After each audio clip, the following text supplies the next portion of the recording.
j'ai acheté 15 objets en France qui sont totalement illégaux au Japon. Certains sont tout à fait logiques, d'autres beaucoup moins. Surtout que je pense que vous en avez au moins 5 chez vous. Gozaimasu, aujourd'hui vidéo plus détente, le Tokiwoki. Je vous en avais déjà parlé, mais je dois apporter une précision très importante. C'est pas l'objet, ou plutôt je devrais dire les objets qui sont eux-mêmes illégaux au Japon. Déjà parce que si tu vas sur le Amazon japonais, il y en a plein à disposition. Mais celui-ci, bah forcément, ils sont différents. Pas parce que c'est une marque super stylée, pas parce qu'ils sont efficaces, pas parce que voilà, mais parce que je les ai achetés en France. Et donc du coup, ils sont aux normes françaises. Et les normes françaises, si je me fie au titre, eh bien c'est PRM 446. En gros, ils utilisent les fréquences qui sont comprises sur la bande 446 MHz à 446,2 MHz. Donc ça, ce sont les fréquences qui sont autorisées pour le grand public. Et du coup, vous me voyez venir, au Japon, ce ne sont pas les mêmes. On utilise plutôt les fréquences autour de 422 MHz, ce qui est quand même radicalement différent. Cependant, là, tu peux penser à tort que juste prendre ces Tokiwoki qui sont aux normes françaises et les mettre à 422 MHz, ça va suffire à les rendre OK au Japon. Eh bien non, il faut le marquage de conformité japonais, le JTEKI. C'est un calvaire. C'est beaucoup plus simple de directement racheter des Tokiwoki au Japon. Donc voilà, retenez que ça au Japon, c'est illégal. Le second objet, vous l'avez carrément dans votre frigo, c'est tout simplement du fromage. Alors là, je suis en possession bien sûr d'une formidable, je sais pas, on va dire cinquième de meule. Et forcément, c'est Louis Affineur qui l'a vendu, c'est une raclette suisse d'alpage. Et ça veut dire que ça a été fait avec du lait cru. Et on dit lait cru par opposition au lait qui est pasteurisé. Et ça, eh bien, c'est un gros sujet au Japon. En fait, fabriquer un fromage à partir de lait cru au Japon, c'est illégal. Cependant, c'est là où ça devient vraiment n'importe quoi, c'est que prendre ce fromage-là, l'apporter au Japon, le prendre et le consommer, c'est ok. Et même lui prendre là et le vendre au Japon, c'est ok. Vous allez me dire, attendez, il y a un paradoxe de ouf. T'as pas le droit de produire ça au Japon, mais t'as le droit de le vendre, de l'importer et de le consommer. Eh bien oui, totalement. Alors je me suis demandé pourquoi, et la raison derrière cette interdiction, forcément on n'a pas de raison officielle, mais il semblerait que le modèle japonais soit calqué sur le modèle américain qui est très strict vis-à-vis forcément du lait qui est pasteurisé, lait qui est cru, etc. Vous connaissez les Américains avec le fromage, voilà, ils supportent pas. Mais visiblement les Japonais, pour ne pas froisser les Américains, ils continuent à appliquer cette règle, tout en bien sûr important les vraies bonnes choses de la vie. Bref, si vous voulez découvrir d'autres objets qui sont illégaux au Japon, vous êtes au bon endroit.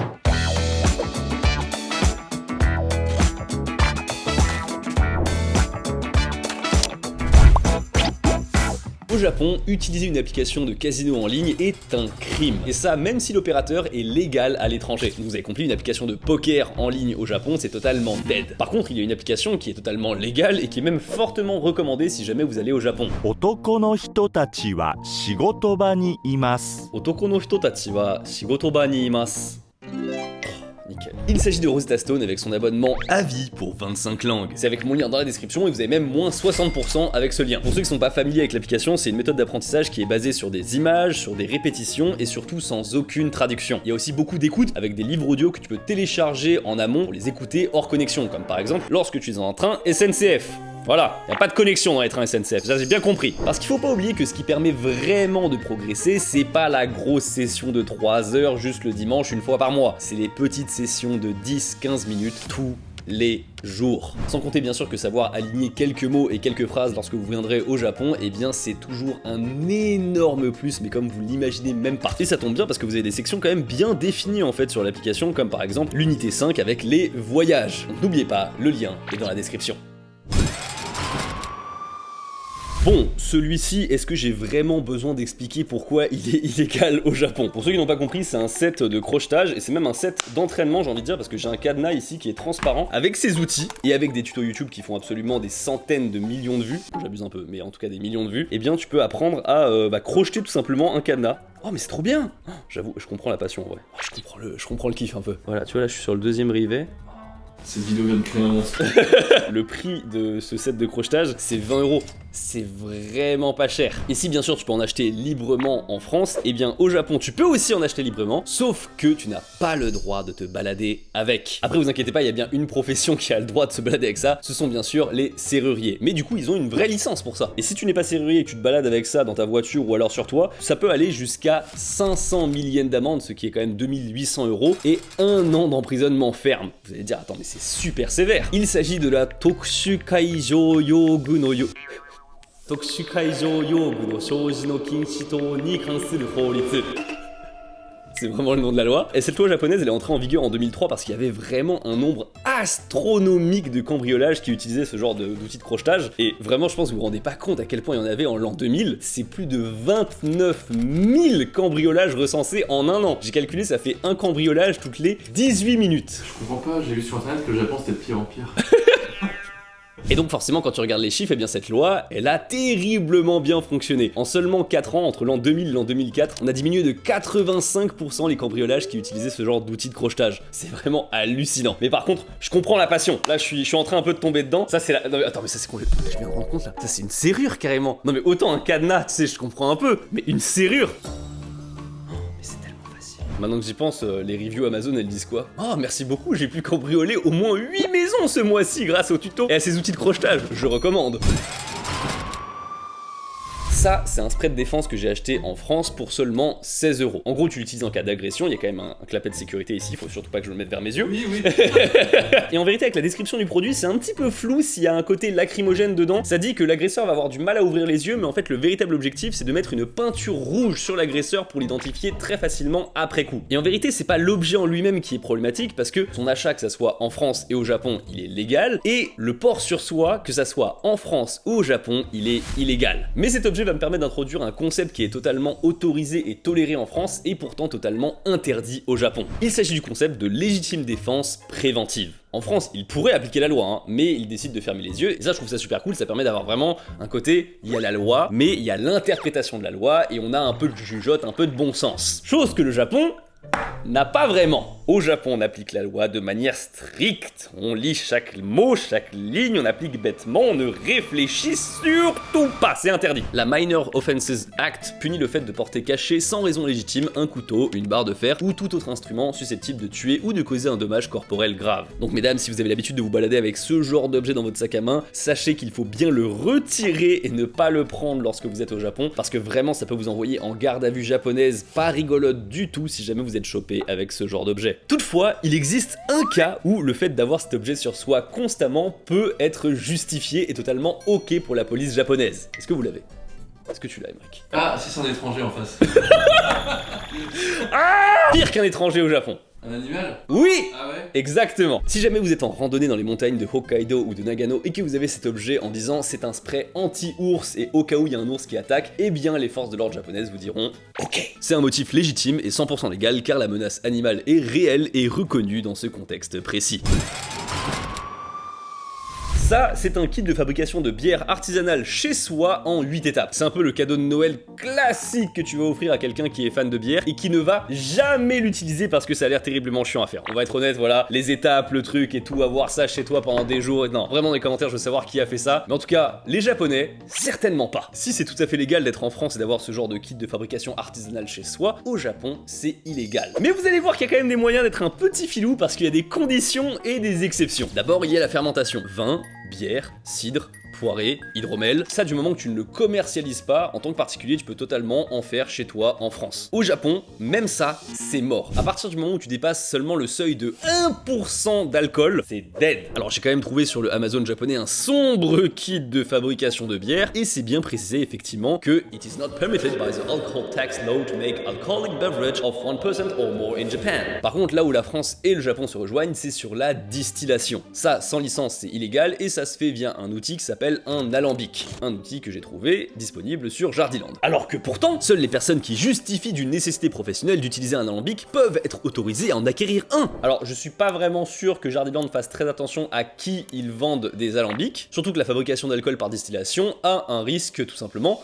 d'explosion. Mais qu'est-ce que vous diriez si je vous disais qu'en vérité au Japon, à l'époque dans beaucoup de foyers japonais on fabriquait son propre alcool, et ça c'est l'histoire d'un alcool qui s'appelle le doburoku. Historiquement les japonais produisaient le doburoku chez eux parce que ça permettait de boire de l'alcool chez soi sans passer à la taverne et que la production est giga simple. Même sur le Wikipédia japonais vous avez les différentes étapes détaillées pour en produire. Mais à la fin du 19e siècle tout change. Le gouvernement décide de rendre illégale la production de doburoku dans les foyers japonais. Vous pensez que c'est pour des questions de sécurité, pour protéger le peuple japonais? japonais? Pas du tout, c'est une histoire de taxes. Durant l'ère Meiji, la taxe sur l'alcool constituait une source majeure de revenus, et lorsque les brasseurs ont eu des difficultés financières qui se sont retraduites par une baisse des recettes fiscales, eh bien le gouvernement japonais a choisi d'interdire la production de Doboloku pour que les japonais aillent bien acheter de l'alcool au lieu de le produire chez soi. Sauf que les habitudes, eh bien écoutez, ça ne se change pas si facilement, parce qu'au-dessus de la loi japonaise, il y a quelque chose. L'empereur. Non, mais presque, les traditions japonaises. Donc le gouvernement a fait des exceptions pour les cérémonies religieuses qui utilisaient du Doboloku, ou pour les souvenirs ou consommations qu'on peut acheter dans les festivals, les matsuri. Matez-moi cette liste d'exceptions, elle n'en finit pas! Et même si voilà, je vanne dessus parce qu'il y a une énorme liste d'exceptions, faut bien retenir quand même que les particuliers, eux, ont perdu le droit de faire du Doboloku chez eux. Et ça, c'est pas au goût de tout le monde. C'est même allé très loin avec le procès du Doboloku en 1984 où un militant social japonais s'est battu pour légaliser la production de Doboloku en militant que son interdiction relevait à bafouer le droit à la recherche du bonheur garanti par la constitution japonaise. Et malheureusement, il a perdu. Est-ce que vous vous souvenez de cet objet? Alors là, pour avoir la ref, faut être ni être trop vieux, ni être trop jeune. C'est une action replay. C'est hilarant pour moi d'avoir cet objet entre les mains parce que déjà tu revois un peu les travers des années 2000, tu sais, où t'avais des objets où tu sens ils ont pas les droits de mettre les Pokémon. Du coup, ils mettent des dessins absolument affreux, mais c'est quand même écrit Pokémon derrière. C'est tout simplement un outil de triche que tu peux avoir pour tout simplement tricher dans tes jeux favoris. Et pour être honnête, j'en avais un aussi, alors je crois que c'est un truc pour 3DS. C'est pas les vieilles versions Game Boy qu'on a. Oui, j'en ai une de Nintendo DS, vraiment c'est vraiment à l'ancienne, c'est incroyable d'avoir ce genre d'objet je trouve. Tu vas rentrer tout simplement tes codes en fait depuis ton ordinateur pour les mettre dans ta console et tu vas pouvoir, je sais pas, sur Pokémon avoir un nombre infini de Master Ball, avoir des Pokémon glitchés, ou alors dans Mario avoir, je sais pas, des vies infinies, des choses comme ça. Et pour être tout à fait sincère, en fait j'ai jamais réussi à faire fonctionner l'action replay que j'avais sur mes jeux Pokémon, parce que je savais pas comment faire. Par contre, il y avait déjà des codes qui étaient pré-implémentés, je me souviens dessus, sur les jeux genre Mario Bros ou quoi, j'avais des vies infinies, j'avais réussi à l'utiliser. Vraiment, j'ai un gros truc de souvenir qui vient grâce à ça. Oui, j'étais pas doué, mais faut se rendre compte qu'à l'époque, forcément, les rumeurs de cours de récré étaient beaucoup plus puissantes qu'aujourd'hui. Il n'y avait pas internet pour tout vérifier. Et moi, par exemple, j'ai cliqué sur un rocher sur ma version Emerald un nombre de fois incalculable parce qu'on m'avait dit qu'au bout d'un moment, il y aurait Jirachi qui est pas prêt, tu vois. T'as fait le camion pour récupérer Mew? Bien sûr, j'ai eu le camion. Moi, j'étais trop bête. Moi, j'ai été genre terrorisé parce qu'en fait, à un moment, tu sais, quand tu sors du Sainte-Anne, le gros bateau, c'est là où il y a le camion, là, justement à côté. En fait, le bateau il part. Et moi, je me suis dit, non, je suis sorti pile au moment où il fallait pas. Tu sais, je suis complètement con, je comprenais pas le concept de c'était scripté. Genre, le truc il part au moment où tu sors. Mais non, moi j'étais en mode, non, je suis descendu au moment où il fallait pas. J'étais persuadé qu'il fallait attendre 1 an pour qu'il revienne. Mais oui, en fait, ça paraît tellement logique. Ah, mais oui. Bref, allez, on est en train de divaguer de fou là. Même si voilà, tu faisais un peu bugger le jeu, généralement tu l'utilisais après avoir fini le jeu et du coup ça ruinait pas ton expérience de jeu direct. C'était au contraire un formidable outil pour un peu prolonger la durée de vie d'un jeu. Sauf que, vous vous doutez bien que si en France ça c'est ok, au Japon c'est pas la même histoire. Je suis allé voir sur le Amazon japonais et il y en a. En revanche, j'ai vérifié et on est vraiment sur une énorme zone grise très foncée en ce qui concerne le Japon. Laisse-moi deviner. T'as le droit de l'acheter mais pas de l'utiliser. T'as totalement résumé. Oh, j'en étais sûr. Un appareil ou un programme qui neutralise des mesures techniques de protection d'un jeu ou d'une console peut constituer un acte de concurrence déloyale. Alors qu'en France, les mots sont très importants et très précis, c'est un outil de contournement des mesures techniques, et donc c'est plus toléré. Vraiment comprenez que le concept de concurrence déloyale, c'est très fort au Japon. Et donc, quelle est l'entreprise japonaise qui va profiter de ce terme juridique fort qui est concurrence déloyale pour attaquer tout et n'importe quoi? Nintendo! Ah, si vous connaissez pas Nintendo comme ça, sachez quand même que cette entreprise japonaise, son péché mignon, c'est d'attaquer juridiquement tout ce qu'elle peut. Le 9 avril 2024, la police de Koshi arrête un homme de 36 ans. Il vendait une prestation de création de n'importe quel type de Pokémon sur la version Pokémon Violet. En décembre 2024, c'est un homme de 32 ans qui est arrêté pour avoir vendu des données de sauvegarde modifiées sur Pokémon Soleil sur 3DS. Chose que je pourrais totalement faire. Le 16 janvier 2025, un homme de 58 ans est condamné à 2 ans de prison avec sursis pendant 3 ans, ainsi qu'à une amende de 500 000 yens pour avoir vendu des Switch craqués avec 27 jeux piratés préinstallés sur chaque console. C'est littéralement plus qu'un mangaka qui a touché les seins d'une mineure. Mais c'est le Japon! Le 19 mars 2026, c'est 4 hommes, dont 2 mineurs, qui ont été transmis au parquet de Kyoto pour avoir vendu des Switch modifiés après avoir alpagué des clients via les réseaux sociaux. Et matez-moi ce butin que la police a obtenu! Le chiffre d'affaires est estimé entre 600 000 et 900 000 yens, soit entre 3 000 et 5 000 euros. On continue avec les jouets avec ceci, c'est un mini drone tout simple avec une caméra qui est quand même 720p. Je l'ai acheté pour 50 € et du moment que c'est pas de nuit ou dans l'espace public en agglomération ou près des zones sensibles, je peux le faire voler. En France, il faut qu'il fasse moins de 250 grammes, ce qui est largement le cas ici, et donc c'est assez permissif. Ça permet quand même de faire voler beaucoup de drones DJI, dont le DJI Flip ou encore le Mini 4 Pro. Bref, il y a le choix en France, mais au Japon, c'est beaucoup plus restrictif. Et vous allez voir que tout part d'un incident en 2015. Un Japonais a piloté un drone pour le faire atterrir sur le toit de la résidence principale du Premier ministre de l'époque. Déjà c'est fort, mais à la base, il voulait le faire atterrir directement dans le bureau du Premier ministre. Malheureusement pour lui, il a perdu le contrôle. Mais l'histoire ne s'arrête pas là, parce que le drone, il transportait un petit paquet. Et ce petit paquet était radioactif. Bon là c'était un peu les titres chocs des journaux à l'époque, mais en vérité c'était des quantités infimes de radioactivité parce que c'était du sable prélevé à Fukushima. Et le coupable s'est rendu de lui-même dans un commissariat et a déclaré avoir fait ça en signe de protestation contre l'utilisation de l'énergie nucléaire au Japon. Alors ça avait été l'empereur. Moi je pense qu'il a divisé plus haut. Mais le pire c'est qu'en fait cet incident avec les drones au Japon c'est même pas le seul parce que seulement quelques années plus tard va y avoir un autre incident. Il y a eu en novembre 2017 des blessés dans une histoire de drone qui distribuait des bonbons et qui s'est craché dans la foule. Bravo Tev. La vérité sur la fin de Candy-san. Tev distribuer des bonbons comme ça. En plus c'était un bon gros drone, hein. Ce qui fait qu'aujourd'hui pour un drone de plus de 100 grammes uniquement, il doit être enregistré au préalable au ministère. Il doit porter un numéro d'immatriculation et être équipé d'un système Remote ID d'identification à distance. Et voler sans ça, n'importe où au Japon, eh bien c'est interdit. Et on le voit bien sur le titre des produits vendus au Japon pour les jouets, c'est bien écrit 100 grammes ou moins. Bon, écoutez, là je comprends un petit peu où vous dites bon on a marre des nuances, des trucs où vraiment c'est juste la norme qui est un petit peu différente. On veut un truc vraiment légal en France et illégal au Japon. C'est parti!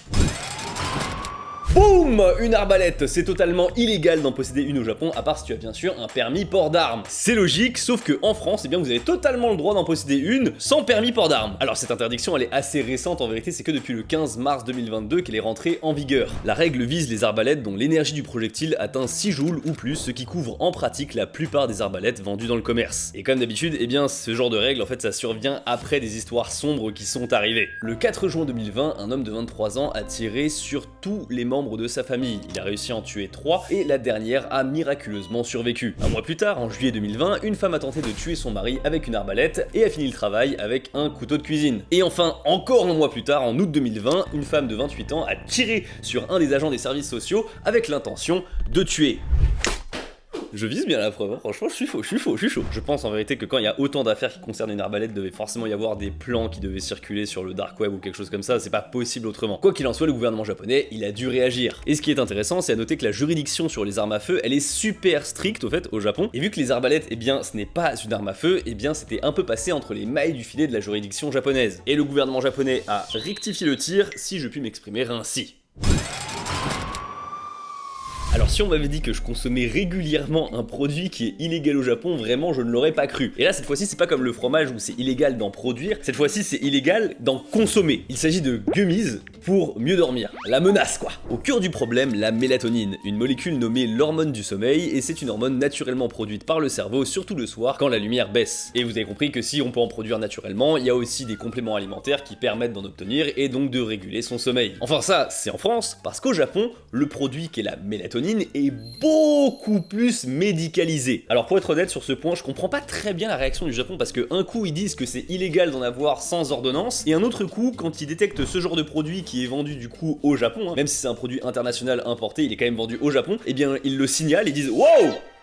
Et ils font rien. Donc en règle générale c'est trop fort de dire que c'est illégal sans ordonnance, mais dans les faits vous n'en trouverez pas sans ordonnance. Sauf si c'est un produit importé comme celui que je vous ai montré. Et le problème des produits importés, en fait c'est beaucoup plus répandu qu'on ne le pense. Parce que même pour le prochain objet on va rester un petit peu dans le domaine médical, et celui-ci, il est très compliqué. Le Japon est connu pour être très strict sur toutes les drogues en général, et le cannabis ne fait pas exception. Mais ça ne veut pas dire que la population japonaise ne peut pas consommer des alternatives, comme par exemple le CBD. C'est un composé organique naturel de la famille des cannabinoïdes présent dans la plante de chanvre. C'est vrai, il y a encore une fois une forte connotation avec le cannabis, mais le point important c'est qu'il n'y a pas de THC, qui elle pour le coup est une molécule qui a des effets psychotropes, provoque un état d'ivresse et entraîne de la dépendance. Donc le CBD est bien légal au Japon. Il y a des gummies, gummies, des boissons que je voyais absolument partout il y a quelques années, des huiles et même des shampoings intimes pour mesdames. Ouais. Et le moins qu'on puisse dire, c'est que le marché du CBD au Japon, il a explosé. Matez-moi ce tableau. On passe de 4,7 milliards de yens en 2019 à 18,5 milliards en 2021. À partir de 2022, ce sont des prédictions. Et s'ils se sont un petit peu emportés, les vrais chiffres sont pas non plus si loin. Parce qu'en 2024, le marché du CBD au Japon, il est quand même à 24 milliards de yens. Multiplié par 5,5 en 4 ans, c'est quand même un très bon business. Mais forcément, vu que le marché explose, c'est là où les ennuis commencent. Déjà, le premier paradoxe, c'est que la vente de CBD est légale au Japon, mais sa production ne l'est pas. CBD et fromage au lait non pasteurisé, c'est la même histoire. T'as le droit d'en vendre, mais pas d'en produire. La raison, c'est à cause d'une vieille loi qui date de l'occupation américaine. Elle empêche la culture et la vente de chanvre au Japon. Et ça, pour le coup, ça va totalement à l'encontre des traditions japonaises. Parce que oui, aussi surprenant que ça puisse paraître, avant ça, le Japon, mais il kiffait le cannabis de fou! Que ça soit sur des peintures ancestrales, en fumettes, en tissage de vêtements ou de cordes, on utilisait tout dans le chanvre. C'était même vénéré pour ses propriétés purificatrices parce que ça permettait de chasser les mauvais esprits. Et pourtant, malgré toute cette histoire, cette petite fiole achetée pour 27 € sur le Amazon français est totalement illégale au Japon. Alors forcément, la question maintenant, c'est pourquoi ? Eh bien, c'est à cause des règles votées au Japon le 12 décembre 2024 et appliquées à partir de mars 2025. À partir de là, le Japon va imposer un dosage très précis sur les produits contenant du CBD. Ou plutôt, ils vont imposer une limite de quantité de THC dans les produits au CBD. Pour les huiles et les poudres, c'est 10 ppm de Delta 9 THC, soit 10 mg au kilo. Pour tout ce qui est nourriture comme les gummies, c'est 10 fois moins, donc 1 mg par kilo. Et enfin, pour les boissons, c'est encore 10 fois moins, donc 0,1 mg par kilo. Mais alors, vous allez me dire quel est le problème? T'es là pour vendre du CBD et pas du THC. Enfin, je veux dire, c'est normal qu'ils limitent la quantité parce que c'est ça qui a l'effet psychotrope et c'est ça qui est la vraie drogue. Donc du coup, on veut qu'il n'y en ait pas du tout. Alors en théorie, oui, sauf que le problème, c'est qu'industriellement, pour la production, eh bien les seuils japonais sont tellement bas que ça en devient difficile de pas les dépasser. Sans trop rentrer dans les détails, pour le Japon, il faut systématiquement utiliser du CBD isolate, donc très purifié et donc plus cher. A contrario, le CBD full spectrum qui est écrit juste ici, eh bien il contient bien trop de traces de THC à l'intérieur pour être commercialisé au Japon. Et cette règle, ou en tout cas cette restriction, ça explique pourquoi les boissons chill out que je voyais très fréquemment dans les distributeurs il y a quelques années, je ne les vois plus du tout. Son processus de fabrication pour rentrer dans les normes japonaises l'a rendu certainement trop cher pour les distributeurs, mais j'avoue qu'on peut quand même encore en trouver sur le Amazon japonais, mais en pack. Et le plus petit pack que j'ai trouvé, c'est un pack de 12. Mais même en prenant ça en compte, la limite japonaise, encore une fois, elle est tellement basse que parfois il y a des accidents, comme par exemple ces bonbons à la fraise et au CBD qui ont été notifiés par les autorités comme quoi il y avait trop de traces de THC à l'intérieur. Ils ont demandé aux gens qui les avaient achetés de les rendre et de ne pas les consommer, ce que bien sûr personne n'a fait. Et du coup, pour la comparaison France-Japon, eh bien en France, le seuil de tolérance de Delta 9 THC, il est 300 fois supérieur à celui du Japon. Ce qui fait que du coup, pour cette huile-là, on n'est pas à 10 mg par kilo, mais à 3 grammes. Cependant, les entreprises japonaises qui vendent du CBD n'ont pas dit leur dernier mot, parce qu'ils connaissent la plus grosse faille du Japon, c'est d'écouter et d'appliquer strictement à la lettre les règles sans réfléchir au sens de la loi. Donc si c'est bien le THC qui est problématique même dans des quantités infimes, eh bien il suffit de prendre un autre produit. C'est comme ça que début 2025, il y a une grosse montée du CBN, du cannabinol au Japon. Et encore une fois, on a eu des gummies, on a eu des boissons, on a eu des shampoings, et le marché est très rapidement monté jusqu'à 10 milliards de yens. Et boum, 19 mars 2026, le Japon vote la loi comme quoi le CBN est totalement illégal. Donc encore plus sévère que pour le CBD, le Japon dit bye bye au CBN. C'est ciao, merci pour ta contribution, au revoir. Excepté bien sûr pour une utilisation médicale contrôlée. Ça, c'est un pain au pavot. Attendez, faut zoomer de... Oh là, il y a un grain là. Il y a une graine de pavot ici là. Ces graines que vous voyez, c'est ce qu'on appelle des graines de pavot. Tu peux totalement en acheter dans le commerce en France, t'en as dans du pain, mais t'as aussi carrément des sacs de graines que tu vois au supermarché. Mais au Japon, si les graines de pavot ne sont pas totalement grillées et stérilisées, c'est totalement illégal d'en consommer, d'en produire et même d'en posséder parce qu'il faut éviter toute germification. C'est parce que le pavot au Japon, ça tombe sur la loi concernant l'opium. Mais ce qui est surtout très interdit, c'est la culture de graines de pavot. Et là, ça peut vraiment monter très haut parce que ça va jusqu'à 1 à 10 ans de prison ferme. Mais je vous rassure, si vous n'en cultivez pas et que vous respectez bien toutes les règles, eh bien, il est libre d'en consommer au Japon. J'avoue, je pensais que j'allais avoir du pain au pavot, vous savez, avec le pavot qui était par-dessus, là, qui est genre vraiment chargé de ouf en pavot. Là, c'est vraiment...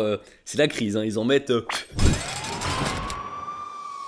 Récemment, sur une autre de mes chaînes, j'ai fait une vidéo sur la nouvelle drogue au Japon, la nicotine zombie. Et en vérité, je vous avoue, c'est juste un nom pour cette drogue parce que ça n'a absolument rien à voir avec la nicotine. La nouvelle drogue, il s'agit en vérité d'une molécule qui est utilisée pour les anesthésies, l'étomidate, et en fait c'est ça qui se retrouve dans des puffs fumables jetables. Mais en creusant pour cette vidéo, ça m'a permis de détailler l'utilisation de l'IQOS au Japon. L'IQOS, c'est un objet dans lequel on insère des sticks à tabac pour les chauffer, ce qui produit un aérosol à inhaler. Et toute la subtilité, c'est de faire chauffer le tabac au lieu de le brûler comme sur les cigarettes classiques. Bref, pourquoi ce truc existe au Japon et plus particulièrement en Asie, et pourquoi la société Philip Morris n'a pas hésité à dépenser 2 milliards d'euros pour créer cet objet? Eh bien c'est parce qu'au Japon, à cause des réglementations, la e-cigarette, la cigarette électronique comme celle qu'on a en France, eh bah c'est pas commercialisable. Pour faire simple, au Japon, vendre du e-liquide de cigarette électronique, c'est illégal. Sauf s'il n'y a pas de nicotine dedans. Et je vous avoue, en fait, c'est un peu les commentaires sous la vidéo qui m'ont fait apprendre que ça pouvait exister du e-liquide de cigarette électronique sans nicotine à l'intérieur. S'il n'y a pas de nicotine, c'est totalement ok d'en vendre au Japon, mais tout ce qui est avec nicotine, eh bien,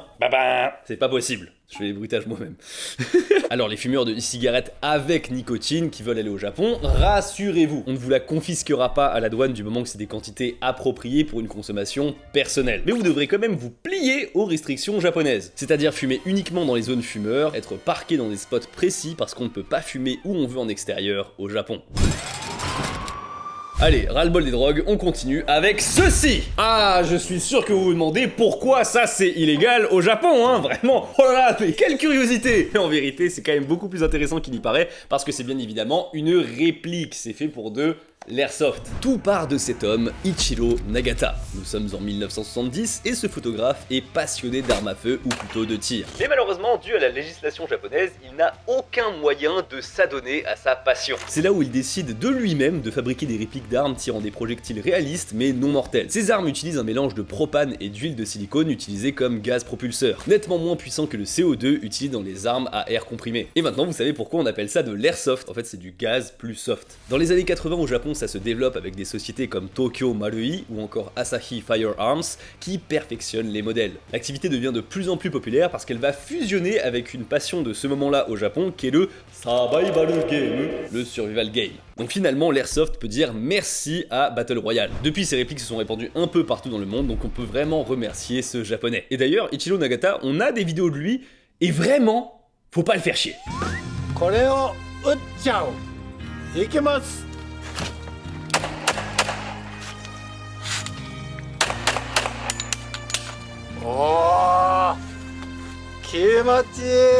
Non mais vraiment, je vous le dis, faut pas le faire chier.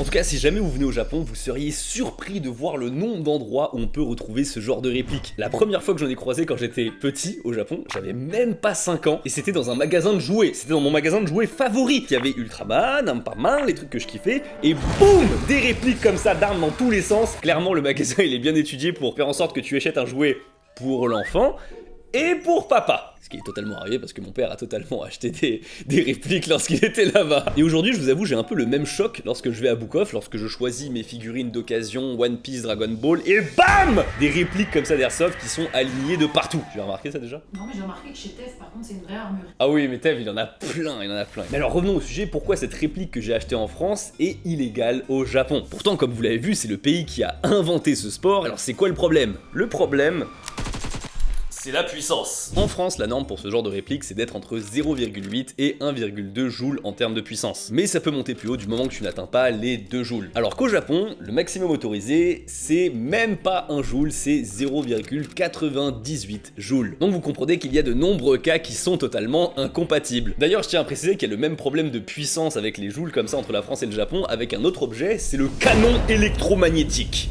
Alors je vous avoue, j'en ai acheté un, vraiment un truc d'école à faire soi-même avec une bobine là. Effectivement, quand tu dis canon électromagnétique, t'as l'impression que c'est une dinguerie, mais en fait c'est juste un aimant. Le canon en question, c'est juste ça, hein, voilà, donc faut pas non plus trop s'exciter. Pour aller dans les détails, en fait, au Japon, c'est 20 joules par centimètre carré, alors qu'en France, c'est 20 joules à la bouche, ce qui fait qu'en fait, avec les conversions de calcul, il y a des cas où c'est légal en France, mais illégal au Japon. C'est nul ton canon électromagnétique. Après, voilà, c'est censé ressembler à ça une fois construit, c'est pas non plus dingue. Hein. En revanche, pour les passionnés de Airsoft, je pense que vous le savez déjà, mais c'est possible de réduire la puissance de vos répliques. Il suffit de changer un ressort pour faire en sorte de faire perdre ou gagner de la puissance à la réplique. Mais encore une fois, réduire la puissance, ça veut pas dire automatiquement qu'une réplique française est légale au Japon. Il faut que la réplique ne soit pas transformable ou assimilable à une arme à feu. Alors vous allez me dire, attendez, mais c'est le concept quand même d'être une réplique, comment ça pas assimilable? En fait, c'est jouer sur les mots, mais en gros, faut pas que le fonctionnement de la réplique puisse être convertible en une vraie arme. Pour mieux comprendre, il y a ce jouet qui a été proscrit au Japon parce que c'est juste en apparence un jouet, mais il a le fonctionnement d'une vraie arme. Donc encore une fois, c'est plus simple d'acheter ou de louer directement au Japon ces répliques d'Airsoft plutôt que de les ramener depuis la France. Récemment, j'ai voulu prendre l'autoroute lorsqu'il y avait une forte neige au Japon. Et on m'a refusé l'accès à l'autoroute parce que je n'avais pas les pneus adéquats, je n'avais pas des pneus neige. Mais là où je veux en venir, c'est que malgré qu'on m'ait demandé à avoir des pneus neige, eh bien il y a un type de pneu au Japon qui est totalement interdit. Ce sont les pneus cloutés. Et je vous avoue, j'ai eu la flemme d'acheter des pneus cloutés pour vous les montrer en vidéo, mais voilà, ça ressemble à ça. Au Japon, à part dans les fortes conditions de neige et dans des régions bien précises, c'est illégal de les utiliser. L'argument, c'est de dire qu'ils veulent éviter la poussière qui est générée par ces pneus et d'éviter d'abîmer la chaussée. Là où visiblement en France, on a absolument rien à foutre d'avoir de la poussière et d'abîmer la chaussée. En tout cas, comme ça, vous le savez, et ça peut surtout aller jusqu'à 100 000 yens d'amende. Alors là, je vous fais un lot, c'est le lot des objets qu'on a le droit d'avoir en extérieur sur soi uniquement si tu viens de les acheter ou si tu as une très bonne excuse. Si tu n'as pas un de ces deux-là, c'est totalement illégal. Le premier, j'en avais déjà parlé, ce sont les ciseaux avec une lame de plus de 8 cm. Si la lame est trop grande et que vous ne venez pas de l'acheter, vous n'avez pas le droit de vous balader avec. C'est considéré comme une arme et c'est pareil pour la patte de baseball dans le coffre de la voiture. Si vous allez à un entraînement ou que vous revenez d'un entraînement, c'est ok. Mais si ce n'est pas le cas et que vous l'avez comme ça sans raison, bam, c'est considéré comme une arme et c'est direction le poste. Et enfin, le dernier objet, c'est la seringue. On peut en acheter librement au Japon, même si on va vous poser beaucoup de questions. Alors que celle-ci, je l'ai achetée à la pharmacie à côté de chez moi et on m'a posé aucune question. J'ai pas eu l'aiguille, donc peut-être que c'est pour ça aussi. Mais elle me l'a proposé, donc j'aurais pu l'acheter. Donc on peut en acheter librement au Japon, mais si on vous chope avec sans une preuve d'achat du jour ou une justification en béton avec des preuves comme par exemple je suis diabétique, eh bien vous pouvez carrément partir en garde à vue pour possession d'armes ou alors suspicion de toxicomanie. Mais encore une fois, je le sais, vous en avez marre, vous voulez quelque chose d'illégal, vraiment de manière nette, brutale et précise.